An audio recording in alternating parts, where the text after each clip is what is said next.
The rice bowl rested lightly in his palm, its lacquer cracked, its edge chipped where it had once been dropped in the jungle mud of Guadalcanal. Sergeant Nakamura had carried it through campaigns, across seas, through hunger and fever. It was more than a bowl, it was a lifeline, a measure of survival, a fragile circle that told him each day whether he would see another dawn. Sometimes it held a ladle of rice, sometimes only thin gruel, sometimes weeds boiled into a bitter broth. In the darkest moments, when the air stank of rot and the sky groaned with American bombers, he had cupped it to his lips and pretended the emptiness was enough.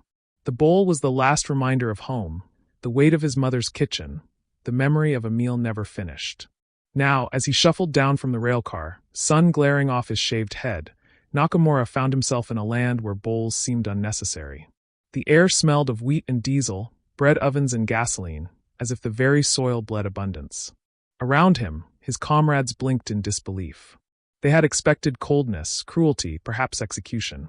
Instead, they were ushered with curt commands into neat lines, their ragged uniforms replaced by fresh cloth, their skeletal frames given trays of food so heavy some could barely hold them. Nakamura stared at his tray as if it were a weapon aimed at him. Eggs, white bread, a slice of orange that gleamed like treasure. Beside him, Corporal Tanaka whispered hoarsely, "This cannot be real." His voice cracked, not from disbelief alone but from something like betrayal. For years, their commanders had told them America was decadent, a nation of softness, a people too weak to endure hardship. Yet here, in this place of captivity, weakness looked like plenty. The mess hall was no palace, just rows of benches and steel trays, but to these men it was overwhelming.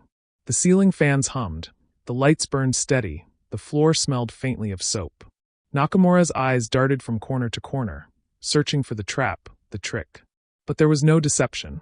Guards leaned against walls with easy posture, chatting among themselves, not cruel tyrants but men almost indifferent to their presence. When Nakamura took a bite of bread, the crust flaked beneath his teeth. It was soft, absurdly soft, so different from the hard lumps of barley he had chewed back home. He closed his eyes.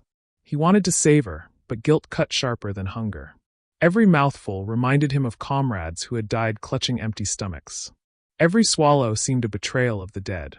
Yet his body devoured what his mind could not accept. When he licked his fingers clean, shame lingered on his tongue. Outside, the prisoners were herded again, not with rifles raised but with gestures that seemed almost casual. They marched through a small American town, its streets wide, its houses neat, its yards scattered with toys and laundry lines. Nakamura saw children running barefoot, chasing a dog across a lawn.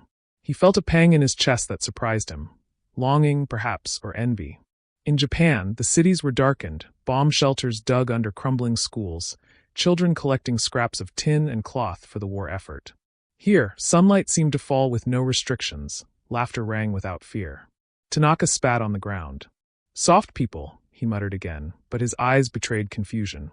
The march ended at the edge of farmland. Fields stretched farther than the horizon, row upon row of corn, wheat, and cotton, swaying as though the earth itself had endless breath. Tractors rumbled across the soil, their engines growling like beasts under command. The prisoners froze. They had seen oxen pull plows, men bend over fields until their spines cracked, but never machines so massive, so tireless. One farmer tipped his hat to the column of prisoners, then went back to steering his machine, untroubled by their presence. Nakamura felt his world tilt.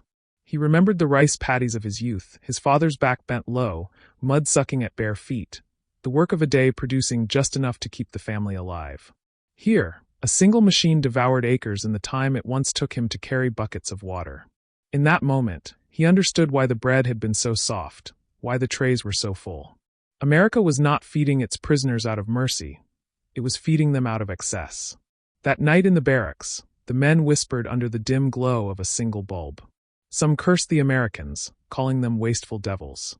Others, quieter, confessed admiration. Nakamura lay awake, his rice bowl tucked beneath his cot like a secret.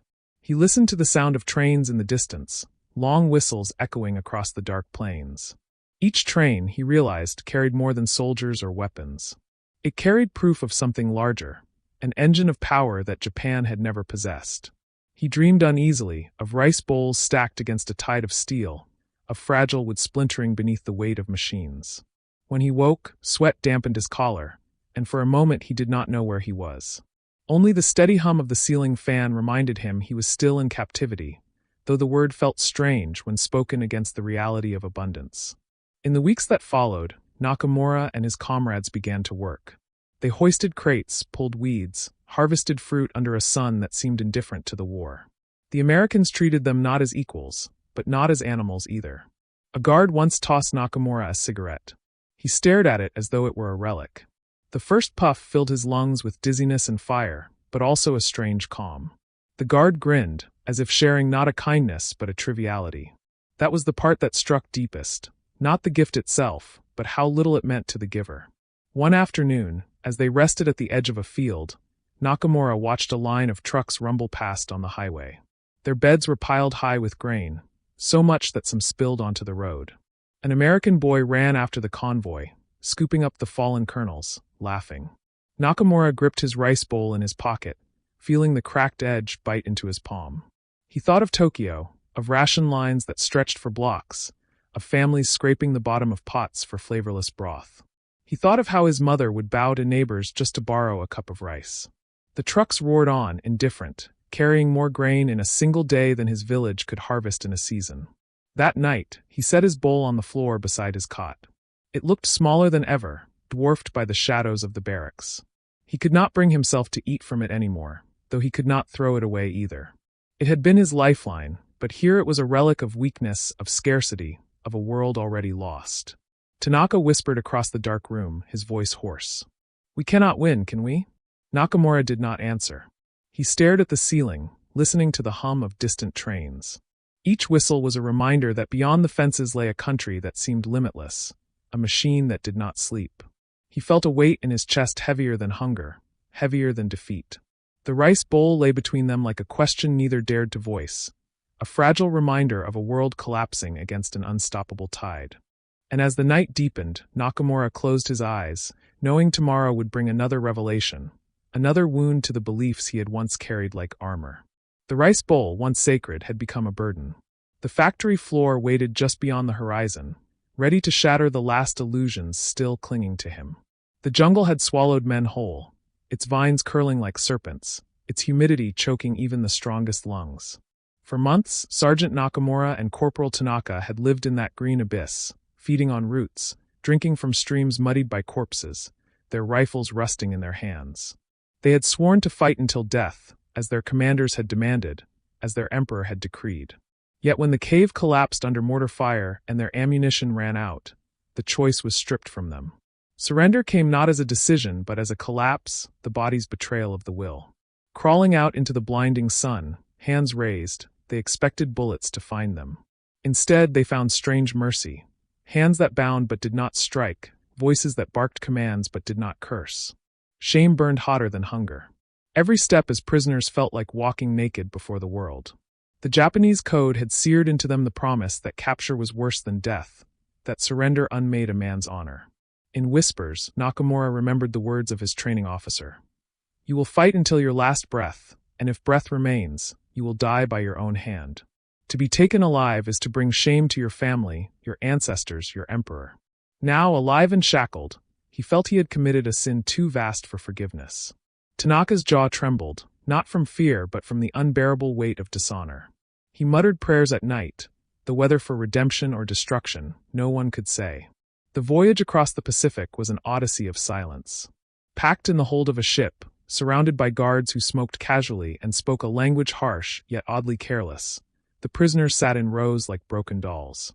The sea air carried memories of home, but each wave also carried them further into exile. Nakamura stared at the horizon through the narrow cracks of the deck above, imagining the faces of his parents. He could not picture them receiving word of his capture. Would they mourn him as dead, or curse him as unworthy?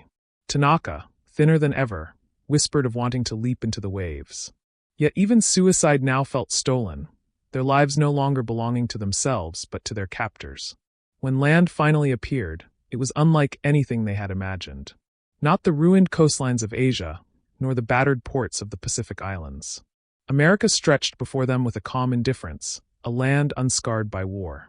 The docks bustled with cranes, cargo trucks. Smoke curled from factories in steady, unbroken rhythm.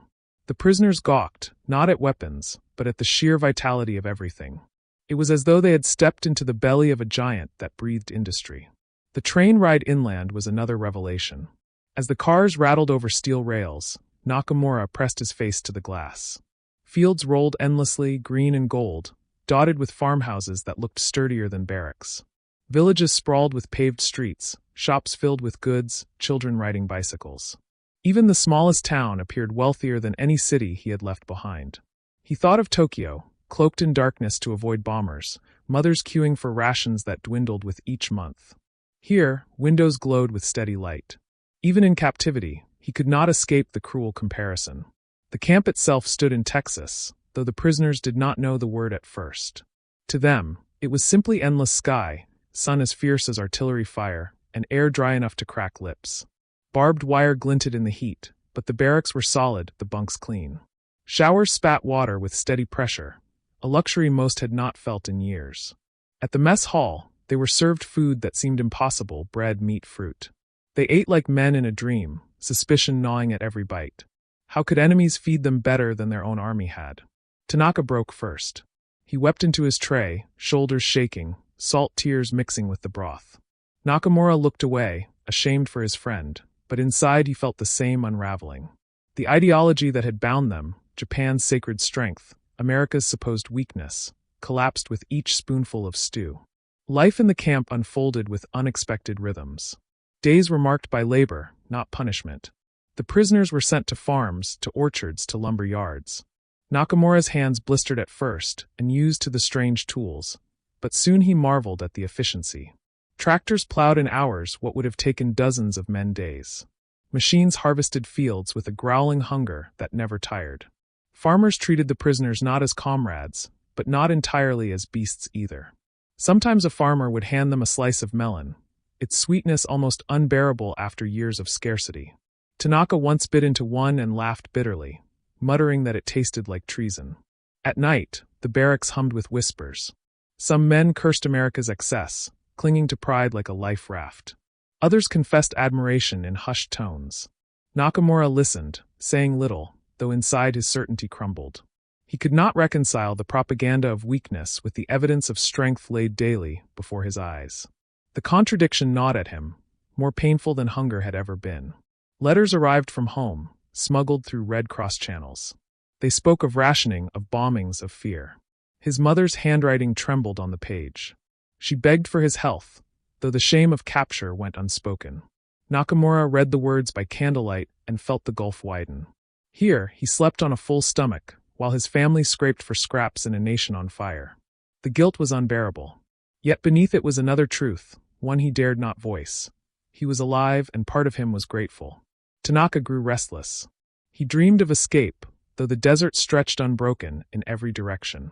One evening, under the glow of the setting sun, he asked Nakamura if they should try. Nakamura shook his head. To what end? His voice was hollow. To die in the desert? To run from food to hunger? We are trapped not by fences, but by truth. Tanaka spat, furious at the resignation, but deep down he knew his friend was right. Weeks became months. The rhythm of labor and meals dulled the edge of despair, but the conflict within each man deepened. To live well in captivity was its own torment. Pride demanded they scorn the bread, yet their bodies devoured it. Loyalty demanded they despise the machines, yet their eyes lingered on the power of every engine, every tractor, every locomotive that roared past. Their war had not only been lost on battlefields, it was being lost in their very hearts. Nakamura sat one evening at the edge of the field, watching the horizon bleed into dusk. The tractors had fallen silent, the guards smoked in easy silence. He held his rice bowl in his lap, its crack catching the fading light. Once it had been the emblem of survival. Now it was a reminder of fragility, of a world crumbling against forces too vast to resist. He thought of Japan's crowded cities, of ration lines and smoldering ruins. He thought of America's endless trains, carrying grain and steel like arteries of a living giant. The bowl felt suddenly light, too light to matter. He tightened his grip until the edge dug into his palm. Tanaka came to sit beside him, silent for a long time. Finally, he whispered, "We will never return the same men." Nakamura did not answer. The wind stirred the fields, carrying with it the faint sound of another train in the distance. Its whistle cut through the twilight, a reminder that the giant never slept. The prisoners sat in silence, each caught between pride and revelation, knowing that what awaited them was not simply captivity, but a confrontation with truths their homeland had never prepared them to face. The night thickened, and with it came the certainty that the next revelation would strike deeper still, unraveling the last threads of belief they clung to. The first time Nakamura rode the American rails, he felt as though the earth itself had been reshaped beneath him. The train thundered forward, its rhythm a metallic heartbeat that never faltered, each car rattling with the certainty of purpose. He pressed his forehead to the glass and watched the landscape blur into a rolling tapestry of fields, factories, and towns that seemed to bloom without end. In Japan, trains were cramped, crowded with weary bodies, and often delayed by shortages or shattered by raids. Here, they stretched like steel serpents across the horizon, endless lines of coal cars, grain cars, and flatbeds stacked with machines. Every whistle that tore through the sky seemed not just a call but a declaration. This was a nation in motion, vast and inexhaustible. Tanaka sat across from him, arms folded, jaw tight. His eyes darted between guards who lounged in their seats, chatting idly, their rifles resting carelessly against the walls. "They waste their strength even in vigilance," he muttered. But the bitterness in his voice was fragile. He could not disguise his fascination with the sight outside, yards where cranes swung effortlessly, loading freight with a speed that mocked human labor. Piles of coal higher than temples, rivers of oil running toward refineries that belched smoke like volcanoes. Nakamura said nothing, but his chest tightened with the same bewilderment. Each sight was a nail hammered into the coffin of the illusions they had once carried. The train stopped at a junction where multiple lines converged. Nakamura peered out to see tracks braided together in a web so complex he could scarcely follow their paths. Locomotives hissed and roared, their sheer numbers staggering. In his village, a single train's arrival had once been an event. Here, dozens passed in the space of an hour. He wondered how a country with so many arteries of steel could ever be cut off, how an enemy could hope to strangle such a beast. Their labor assignments carried them deeper into this world of abundance. At first, it was fields again, rows of cotton and wheat, but even these fields hummed with machinery. Tractors pulled by engines larger than oxen, harvesters devouring acres with a steady growl. Nakamura tried to work with his hands, pulling weeds, filling baskets, but soon he realized the futility. The machines did the work of 100 men without pause, and the prisoners' efforts seemed symbolic at best. When the foreman barked at them to step aside, the tractor plowed forward, its blades spinning, its body sleek with power. Tanaka shook his head in disbelief. "We are ghosts laboring beside giants," he muttered, and the words clung to Nakamura's thoughts long after the machine vanished down the furrows. One afternoon, they were marched past a factory on the edge of town. Its walls were plain brick, but the sound within was thunderous, metal against metal, the pounding rhythm of production. Smokestacks rose into the sky, their shadows stretching across the fields. Guards allowed the prisoners a moment's rest near the fence, and Nakamura strained to see through an open gate. Inside, men in overalls moved with practiced efficiency, guiding sheets of steel through presses, sparks leaping like fireflies into the air. Crates stamped with stenciled letters, "Ordnance, property of U.S. Army," were stacked high, waiting to be loaded onto trucks. The scale dwarfed anything Nakamura had known. In Japan, small workshops patched together weapons with hands already weary from hunger. Here, machines birthed machines, an unbroken cycle of creation. He thought of the rifles his company had carried, old, rusting, some inherited from his father's generation. Against the weapons rolling off those lines, they had been as fragile as bamboo spears. The days unfolded into a pattern: labor under the sun, marches along highways lined with endless convoys, nights haunted by the whistle of passing trains. Yet each day brought new astonishment. Trucks as large as houses, tires taller than a man, carried grain by the ton. Warehouses stood like fortresses, their doors yawning wide to swallow and expel goods in an endless flow. Even small shops in the town astonished them, shelves piled high with canned goods, fabrics, tools. One evening, when Nakamura was sent to assist with moving crates, he glimpsed a grocery store lit by bright bulbs. The window displayed fruit arranged in perfect pyramids, more abundance than he had seen in years. A child tugged at his mother's sleeve, pointing at candies wrapped in bright paper, while the shopkeeper smiled as though such luxuries were ordinary. Nakamura turned away quickly, the shame cutting too deep. Tanaka grew more restless with every sight. He spoke bitterly of propaganda, of lies they had swallowed whole. "We were told they were soft," he said, voice low but trembling. "But look at this. Even their softness is stronger than our hardness. Even their sweets outweigh our steel." Nakamura wanted to rebuke him, to hold tight to some fragment of pride, but the words stuck in his throat. He could not unsee what surrounded them. Once, during transport, their train passed a shipyard. From the windows, they saw the skeleton of a vessel rising against the sky, girders and beams climbing like the bones of a titan. Workers swarmed the frame, welding sparks cascading down in showers. Beside it, another ship already floated in the water, painted gray, its hull gleaming in the sun. Nakamura's breath caught. In Japan, launching a single ship had been an ordeal, a national event. Here it looked routine, one among dozens. He learned later that some American yards launched a Liberty ship every few days, and the number pressed on his mind like a weight he could not bear. The prisoners laughed sometimes, but the laughter was edged with despair. When given chewing gum, they chewed uncertainly, mistaking it for a kind of sweet rice cake, then gawked when told to keep chewing without swallowing. "Even their frivolity is endless," one muttered, and the others chuckled, though their eyes betrayed unease. Coca-Cola baffled them even more. Its sweetness seemed medicinal, alien, a luxury too strange to comprehend. To drink it casually, as Americans did, was to reveal a level of wealth so absurd it bordered on cruelty. Nakamura carried his rice bowl still, though he rarely ate from it. Sometimes, when alone, he would turn it over in his hands, the crack along its rim now resembling a wound that could never heal. Each time he set it beside a cafeteria tray filled with food, the contrast stabbed him. The bowl had once meant survival, but beside America's abundance it seemed only a relic, a symbol of limits too painful to ignore. One evening, as the prisoners were marched back to camp, the sky glowed red with sunset. Along the horizon, a line of locomotives moved as if in procession, their engines breathing smoke into the darkening air. The guards barely noticed, but Nakamura could not look away. It was a sight both beautiful and devastating, a nation whose heartbeat was iron and steam, whose breath was smoke, whose limbs were highways and rails. Tanaka broke the silence.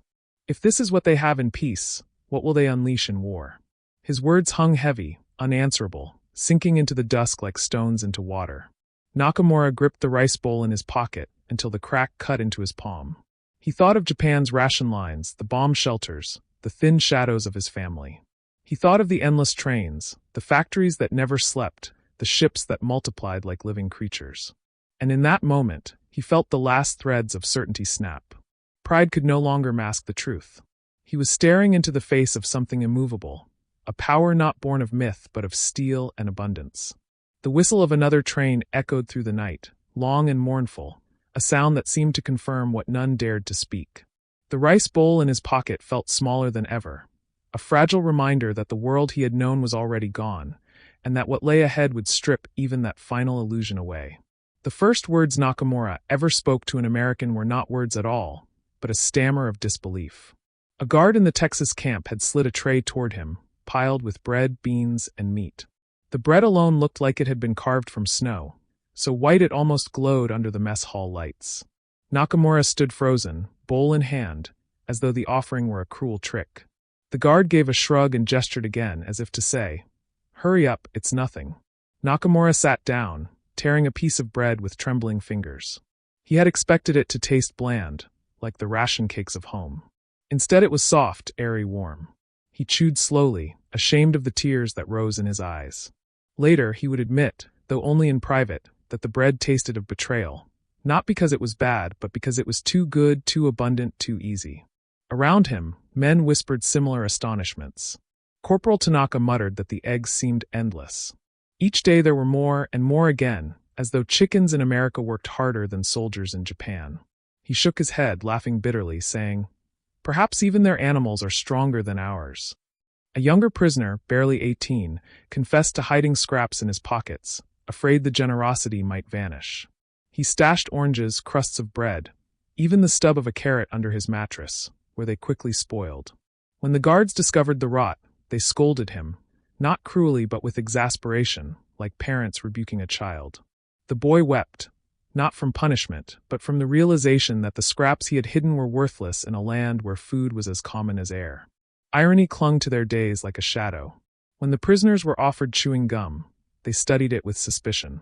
One man chewed dutifully for a moment before swallowing, gagging when told he was meant to keep it in his mouth without ever eating it. "Pointless," he cried, slapping his knee. Yet the guards laughed, popped gum of their own, and blew bubbles as large as fists.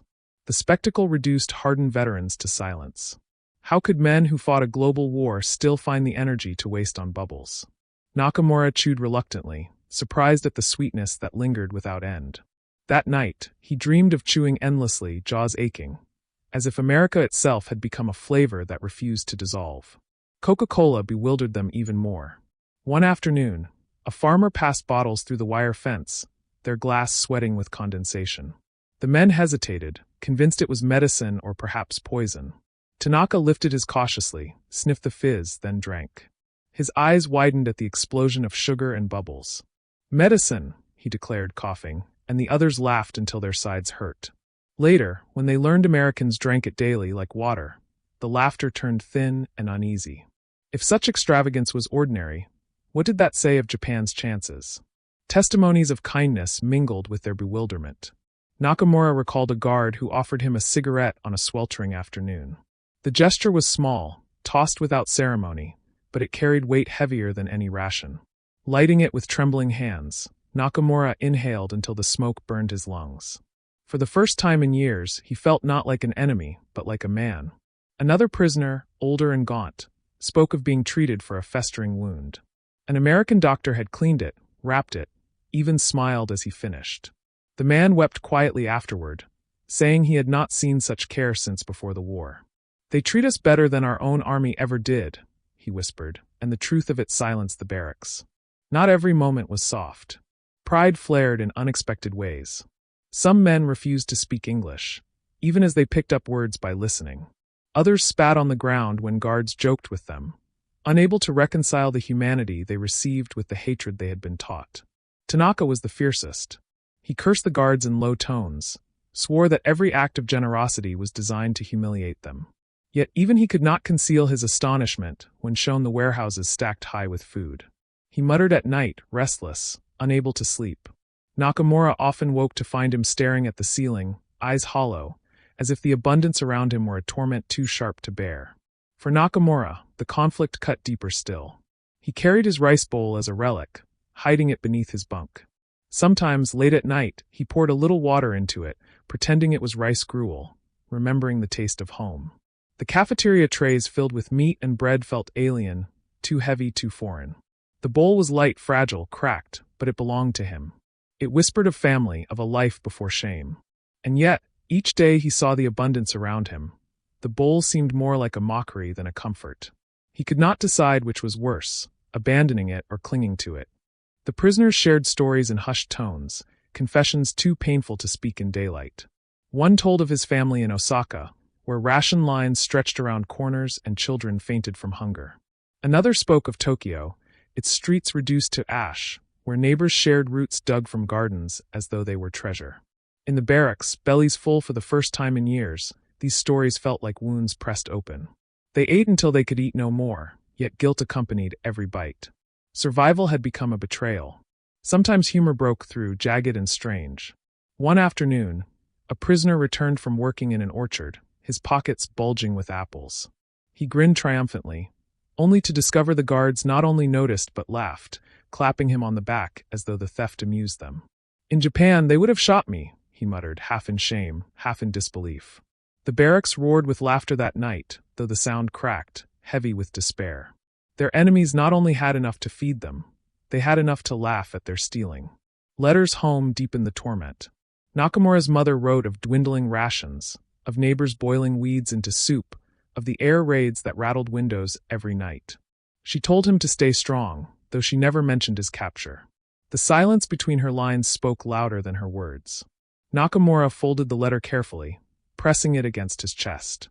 That night, as the barracks fell asleep, he whispered aloud, not to Tanaka, not to anyone, but to the dark, "I am full, and they are starving." The words nearly broke him. Even the small kindnesses became unbearable proof of disparity. A farmer's daughter once brought them lemonade, her hands sticky with sugar. The prisoners drank in silence, too stunned to speak. The girl smiled shyly, then skipped back toward her home. Tanaka scowled, muttering, "Even children here live like kings." Nakamura said nothing, but inside a fracture widened. Days folded into weeks, and the irony became suffocating. They had entered captivity expecting cruelty, yet captivity revealed truths far sharper. They had believed in Japan's might, yet here they saw America's abundance not as rumor, but as lived reality.